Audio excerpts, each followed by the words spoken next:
Hoy queremos hablar de aquello que podríamos llamar binomio entre ciudad y cárceles. Por supuesto, por esta polémica que se está dando por la nueva construcción, o la construcción de una nueva cárcel más bien, de máxima y alta seguridad, sobre todo pensando en los líderes de las organizaciones criminales, el crimen organizado que ya está lamentablemente asentado en nuestro país y que ya se ha confirmado, ¿no?, que va a ser emplazada en la comuna de Santiago y que ha generado rechazo no solo por parte de la alcaldesa Iracy Hasler, con apoyo en este caso también del alcalde Pedro Aguirre Cerda, Luis Astudillo, sino por parte de la ciudadanía. De hecho, sin ir más lejos, la última encuesta Plaza Pública de CADEM, el 88% de los encuestados señaló que este tipo de infraestructura debiera construirse lejos de los centros urbanos. Iracy Hasler alega improvisación y, por otro lado, el costo que tendría, por supuesto, una de las comunas más importantes, además, de nuestro país. De este tema, de cómo, qué es lo que implica, porque uno dice, bueno, hay un centro, esta zona penitenciaria que ya se encuentra al sur de la comuna de Santiago, si se llena más de estas circunstancias, digamos, y digo circunstancias por las implicaciones también de logística, de todo este tema también, más allá de los reglamentos, de lo que implica seguir construyendo y la señal también que se envía. Vamos a hablar con un experto en ciudades inteligentes además, sustentables, de Rodrigo Martín, que es nuestro académico de nuestra casa de estudios, sobre todo de la Facultad de Arquitectura, urbanista y experto en transporte y parte también de ¿cómo se llama? Lab. Smart City Lab, el laboratorio de ciudad inteligente. En inglés, sí. Exactamente, a Sí. propósito de la ciudad inteligente. Rodrigo Martín, gracias por hacerte un tiempo para conversar nosotros acá en Frecuencia Pública. Quiero partir, obviamente voy a salir de las aristas políticas que más o menos ya la conocemos, pero primero preguntarte que de lo que se sabe, de lo que ha dicho también el ministro Cordero. No sabemos si todavía es algo nuevo totalmente o una ampliación a nivel de módulo. Sí. Pero aquí hay improvisación porque me imagino que acá hay un montón de papeles, reglamentos, un montón de cosas que hay que trabajar antes de empezar a poner el primer ladrillo. Bueno, primero yo diría que la primera polarización que existe en este tema es el tema de si puede estar ubicada una cárcel en la ciudad o no. Esa es la primera discusión que estamos planteando ahora. Y yo creo que primero, cuando se plantea esta cárcel localizada en la comuna de Santiago, yo no diría que hay improvisación. Lo que pasa es que normalmente cualquier infraestructura que genere externalidades negativas genera resistencia. Hay un movimiento que no sé si lo has escuchado, se llama el NIMBY, Not in My Backyard. Ah, ya, NIMBY. No en mi barrio. No en mi patio de atrás. Mi patio de atrás. Ese es un fenómeno en realidad internacional. Internacional. Pasa en todas partes. Y se ha discutido siempre que se quiere hacer alguna intervención por parte del Estado de lo que sea. Puede ser un estadio, puede ser una cárcel, lo que sea. Pero incluso cosas buenas, ¿verdad? Cuando se voy a armar un parque resulta que no, que me quitaron otra cosa que yo tenía ahí, o no sé, cambiaron el valor de suelo, entonces va a ser más caro y me va a tener que ir. Siempre hay una resistencia, normalmente desde la ciudad, a cualquier cambio en infraestructura que se produzca. Ahora, especialmente en ese lugar, en ese terreno, se ha dicho que, claro, el plan regulador no necesariamente dice que se pueden instalar cárceles en la comuna, pero si uno revisa históricamente, conversamos antes, ¿verdad? La Peña está ahí desde 1843 y sí, es de los elementos urbanos antiguos importantes de la ciudad de Santiago que estaban puestos en una zona que era el Sajón de la Aguada. Entonces estaban como en el límite sur. Una zona que además era ferroviaria, había vías de tren en ese lugar. Hoy en día tenemos Sajón de la Aguada y la ruta del Sol, que empieza ahí, y la norte-sur. Por lo tanto, también elementos de infraestructura grandes, elementos que son agresivos para su entorno y que generan también residuos y externalidades negativas. Y además estamos detrás del Parque O'Higgins, el Club Hípico, que también es una zona de grande infraestructura. Y por último está la Maestranza, que también están ahí esas maestranzas de ferrocarriles. Entonces es una zona que ha tenido históricamente la localización de grandes elementos de infraestructura importantes. Todos ellos, algunos buenos, algunos malos, algunos más negativos, algunos más positivos. Y eso siempre han generado cierto nivel de conflicto alrededor. Si uno recorre alrededor de los patios de máquinas de F, son muros ciegos que no tienen nada alrededor, y los vecinos, claro, no les conviene tener frente a su casa un muro ciego completo de 3 cuadras, que es una cosa que es súper negativa para la ciudad. Y lo mismo pasa cuando está cerrado el Club Hípico, ¿verdad? O cuando está cerrado el Parque O'Higgins, que generan también, o cuando está abierto de muchas actividades, generan externalidades negativas para su entorno. Y los barrios residenciales que hay son barrios también antiguos, históricos, el Pedro Montt, que son algunos que se crearon con la fábrica Yarur, que eran más bien orientados mucho después que la Penny, estamos hablando de 1930 y algo, por ahí se crearon esas industrias y todos los conjuntos de vivienda para obreros que trabajaban en esa industria. que serían el componente como de trama habitacional que está alrededor. Entonces te diría que lo primero es eso, que siempre que se pone una infraestructura se produce un cierto nivel de resistencia, y ahora lo que se está planteando es una ampliación en realidad de la cárcel, que es un proyecto nuevo que está puesto en un terreno que es del ejército, que está al lado entre Chilevisión y la cárcel actual. Es un terreno que va a tener hacia el lado sur la carretera y el San Juan, hacia el otro lado Chilevisión, y va a haber un remanente de vivienda hacia el lado norte.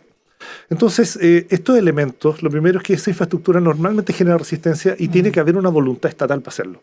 Porque nadie va a querer casi nada cerca de su casa nunca. Entonces hay que hacer una gestión al respecto. Y yo creo que ahí es donde radica la discusión más importante ahora, que son lo que el Estado debe responsabilizarse cuando hace una inversión de este tipo, cuando se hace cualquier cosa, sea lo que sea.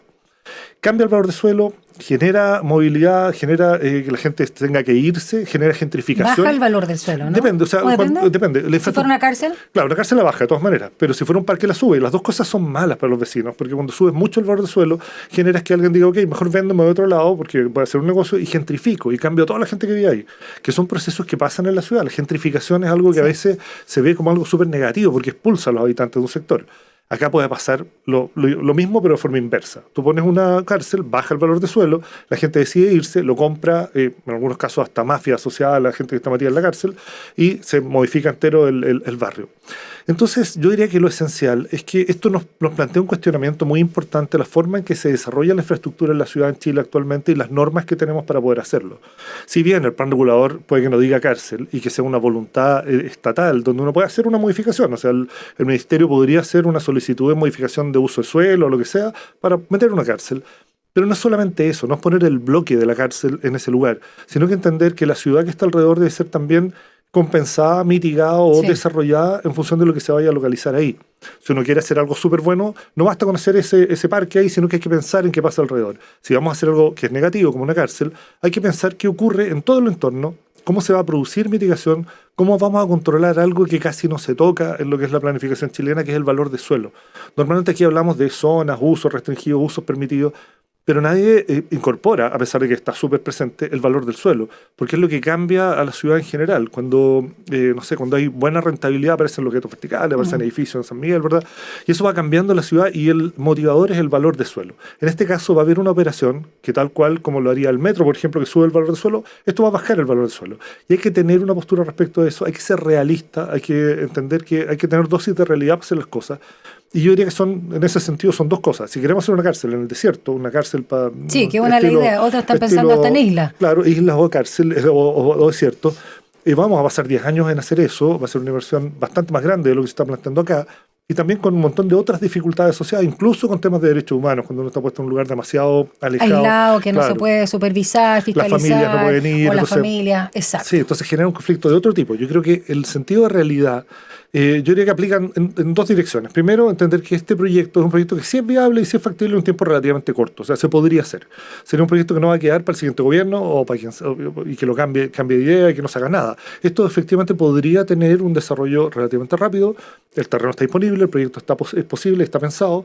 Y lo segundo es que la dosis de realidad que hay que tener es que nuestras normativas, nuestras formas de plantear la infraestructura en la ciudad tienen que mirarse de nuevo. Y tenemos que ver cómo incorporar el concepto de pérdida de valor de suelo para los vecinos compensado de alguna manera. ¿Cómo se suele compensar en situaciones similares si es que se dan en este siglo, digamos, de poner una cárcel en la ciudad? Mira, hay muchos ejemplos al revés, digamos, cuando sube el valor de suelo. Cuando uno instala algo, hay gestiones que capturan ese valor de suelo para nuevas inversiones y todo lo demás. Yo creo que acá hay que hacer un ejercicio más creativo respecto a eso y habría que buscar una manera de mitigar la pérdida de valor de suelo. Eso tiene que ver con inversiones en otros elementos. Probablemente asociar la cárcel a otro equipamiento, a otra infraestructura que pudiera compensar en alguna manera esa pérdida de valor de suelo para evitar lo que podría ocurrir, como decía, que la gente empiece a irse y que se metan las mismas mafias alrededor de la cárcel, que es lo clásico, ¿verdad? Cuando en una cárcel empiezan a tomarse alrededor porque hay temas de comunicación, de tráfico de cosas, ¿verdad? Entonces se empiezan como a tomar la ciudad y habría que estar súper consciente de ese fenómeno porque si el Estado no está consciente al poner la cárcel, va a dejar que eso pase. tienen que estar conscientes. ¿Pero ha pasado actualmente eso en la zona penitenciaria que, como tú bien decías, data de 1843? Es que la Penny, es raro, porque la Penny... ¿Está el repas? Es que la Penny originalmente, por lo menos... Pero es que lo dice la Penny todavía. Sí, la Penny. La Penny originalmente era un factor incluso positivo, porque hacían trabajo y generaban, no sé, hacían alguna actividad, la gente compraba cosas que fabricaban en la Penny. Había una cosa como esa cárcel antigua, ¿verdad? De la gente que estaba, no sé, uno ve las películas americanas haciendo las placas de los autos, ¿verdad? Entonces había una actividad que vinculaba con la ciudad. Eso se fue perdiendo. Hoy en día es un poquito más agresiva la cárcel actual, ¿verdad? Tiene temas de tráfico alrededor. Y la nueva cárcel probablemente también va a generar un cierto nivel de fricción alrededor. Estamos hablando de líderes del crimen organizado, además. Por supuesto, o sea, es una cuestión bien compleja. Si uno ve también otras cárceles exteriores en Colina, se instalaron poblaciones alrededor. Y son poblaciones vinculadas con temas de crimen organizado. Entonces, probablemente eso va a intentar ocurrir también acá. Yo diría que probablemente no es tanto ahora, en estos momentos no es tan grave lo que está ocurriendo en la comuna. Más bien el problema que tienen los vecinos son la gente que arroja cosas hacia dentro de la cárcel, las familias que están esperando, las aglomeraciones que están afuera. Y bueno, podría ser también el tema del intento de bloqueo de señal telefónica, que nunca siempre ha sido un tema ahí que cuando están afectan a los vecinos y cuando no están hacen videoconferencias dentro de la cárcel para seguir gestionando cosas afuera. Entonces hay un nivel de conflicto ahí, probablemente con la cárcel de alta seguridad y con más podría incrementarse y podría modificar el barrio, pero yo creo que tenemos que estar atentos a eso antes de que pudiera empezar a ocurrir.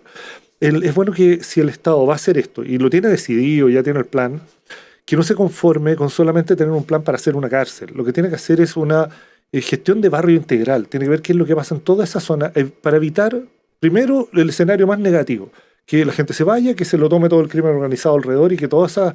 Porque son viviendas obreras, no son viviendas demasiado caras. Entonces es muy fácil para el narco en general, que tiene recursos, empezar a comprar casas por ahí, ¿verdad? Entonces podría haber una suerte de invasión y toma de ese barrio y bajar completamente el perfil, y eso le baja más el valor y es más fácil invadirlo.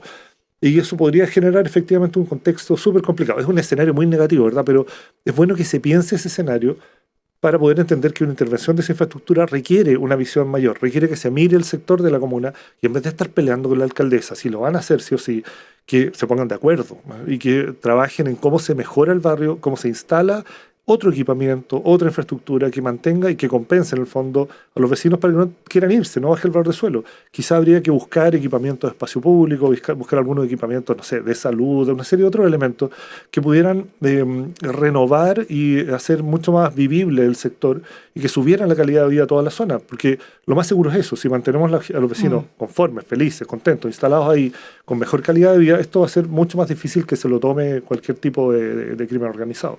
Rodrigo Martín, considerando tu expertise, ¿no?, como urbanista y viendo todas estas condiciones que tú señalas y entendiendo también que la decisión ya está tomada de construir esta nueva cárcel de alta y máxima seguridad en la comuna de Santiago,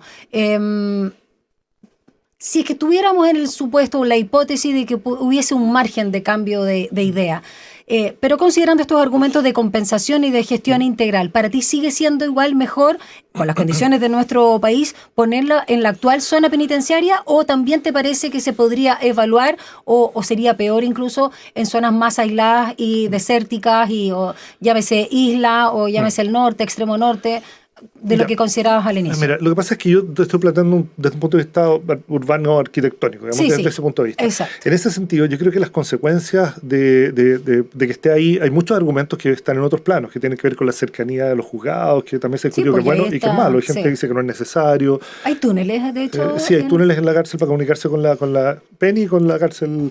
Sí, de hecho, me tocó conocer un poco ese terreno donde se va a construir, porque hubo un concurso de cárceles, no sé si te acuerdas, cárcel de Rancagua, una serie de cárceles concesionadas. ¿Cuándo fue eso?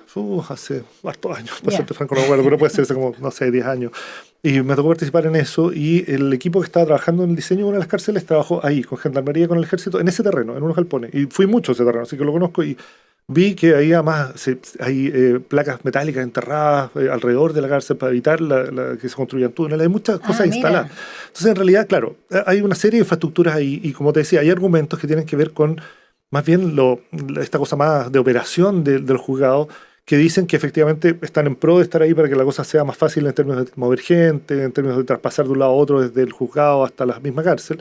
Entonces, en ese sentido, yo no sabría decirte si esos son válidos o no son válidos. En términos urbanos, yo creo que ponerla en ese lugar es una gran oportunidad para discutir, en el fondo, de cómo la infraestructura afecta a la ciudad. Si nos fuéramos al desierto, en realidad creo que ya no estamos en un problema urbano, estamos en un problema más bien de transporte, de movilidad, y creo que aparece, como decía, ciertos criterios de, por ejemplo, una extrema aislación de esas personas y de sus familias, que también es un tema complejo, salvo que estemos hablando de, efectivamente, no sé, de alguien tremendamente peligroso, de crimen organizado feroz y, no sé, que debiera estar totalmente aislado. Entonces, ahí es válido. Y aquí estamos hablando de 500 plazas, además. Sí.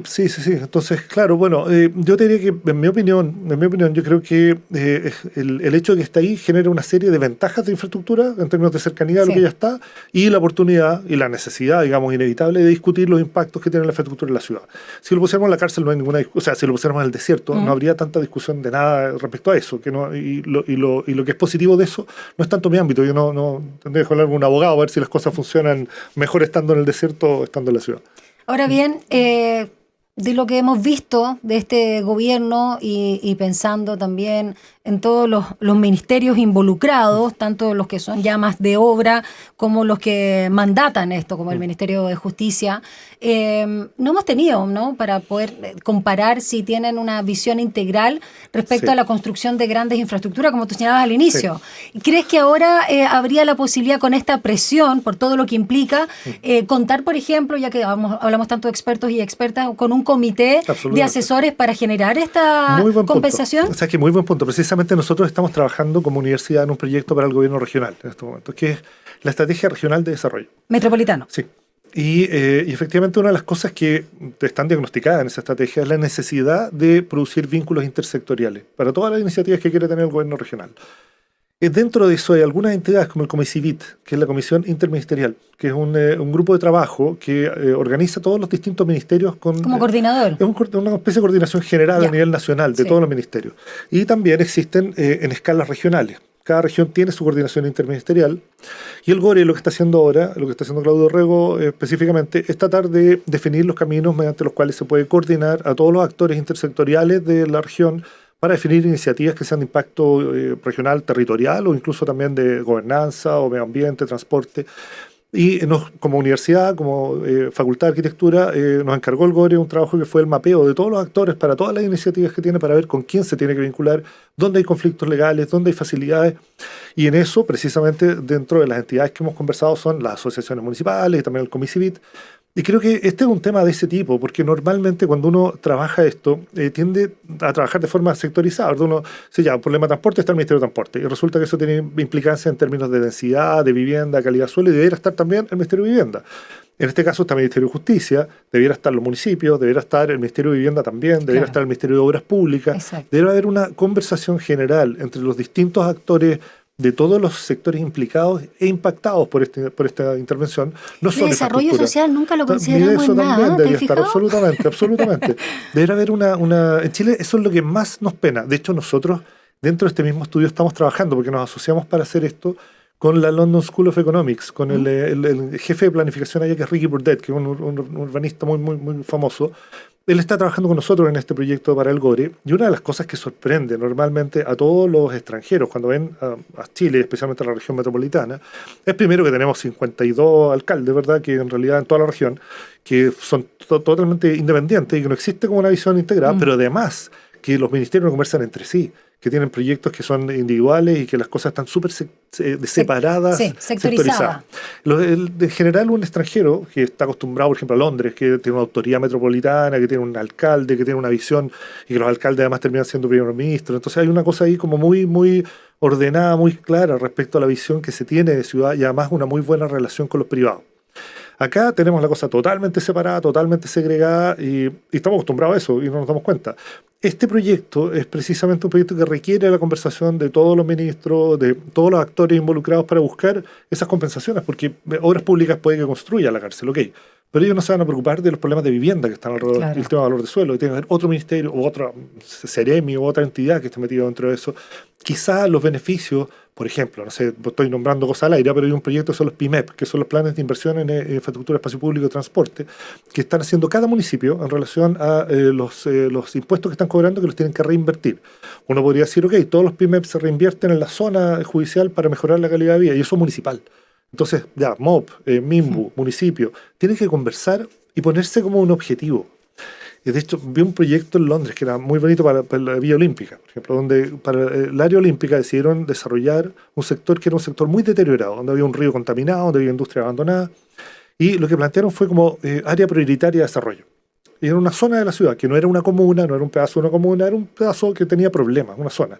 La declararon como área y hicieron coincidir sobre ese sector a todos los actores de la ciudad, incluso los privados, para mejorarla. Acá estamos muy lejos de hacer una cosa como esa, de decir que tomamos un sector de la ciudad que sea importante modificar y todos trabajemos sobre eso. Acá cada uno tiene su comuna y a veces ve una calle que separa una comuna de la otra, donde hay un tema por un lado y un tema para el otro. Y queda en el limbo de cierta zona. Bueno, Rodrigo Martín, urbanista y experto en transporte, académico de la Facultad de Arquitectura y Ambiente, construido acá en la USACH, tiene que irse a hacer clase porque es profe. Así que solamente brevemente, la última pregunta, ya que estabas hablando de Inglaterra. La literatura comparada, ¿qué nos dice de la actualidad, ya sea en Europa o en la región, de la construcción de cárceles en la ciudad? Sí, a propósito de la tendencia del argumento que da Iracy Hasler. Sí, yo creo que, cárceles nuevas en la ciudad tradicional y antigua, estuve sondeando y no encontré muchas. Yo también, yo googleé y no encontré nada. Sí, estuve sondeando. Encontré muchas cárceles muy de la época de la penitenciaría. Claro. Que de hecho una cosa... Siglo XIX. ¿Tú lo has visto cómo es en planta? Es un círculo, ¿verdad? Es un panóptico. Ya. Un panóptico era un concepto... Sí, de vigilancia. De vigilancia, claro. En el centro hay un ojo que observa a todos los que están alrededor. Ese mismo modelo, de esa misma época, entre 1800 y 1900, se construyeron muchas en sectores urbanos, centrales. De la misma en París hay un montón de cárceles así por todo el resto del mundo de esa época, pero eran bordes de ciudad en ese momento, seguían siendo bordes. Normalmente se están construyendo fuera y tenemos ejemplos en Sudamérica de cárceles gigantes construidas fuera, no sé, lo de Bukele. Claro. Pero yo te diría que acá no es tanto una cárcel nueva, yo también pensaría eso. Yo creo que ese barrio tiene una serie de terrenos que, como te decía, me tocó estar en ese terreno y es un terreno muy residual, un terreno que tiene galpones, que es una especie como de reserva de terreno para hacer algo que era del ejército. Y que esto sería un tercer bloque, porque está la pena y está la cárcel, y sería el tercer bloque que cierra finalmente teniendo dos muros más o menos ciegos, que son el Sanjón y Chilevisión, que son cosas que no se van a tener ninguna relación. Entonces creo que en ese sentido yo no sé si llamarle una cárcel nueva, sino más bien la ampliación de un conjunto. Sí. Pues no es que vaya a aparecer en la mitad de un conjunto de vivienda que estaba todo bien y vamos a meter una cárcel. Ya había dos cárceles, una muy antigua y una más nueva, y esto va a ser una tercera que se suma al conjunto.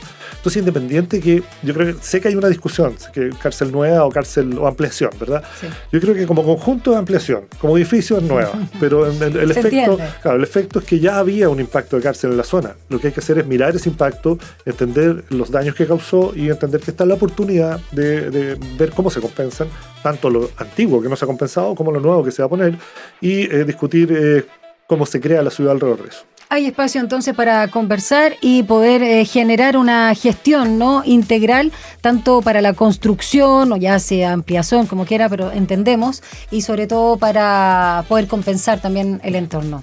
Muchas gracias, Rodrigo Martín, por habernos acompañado. Gracias por tus reflexiones. Gracias a ti, pues, encantado. Que te vaya bien.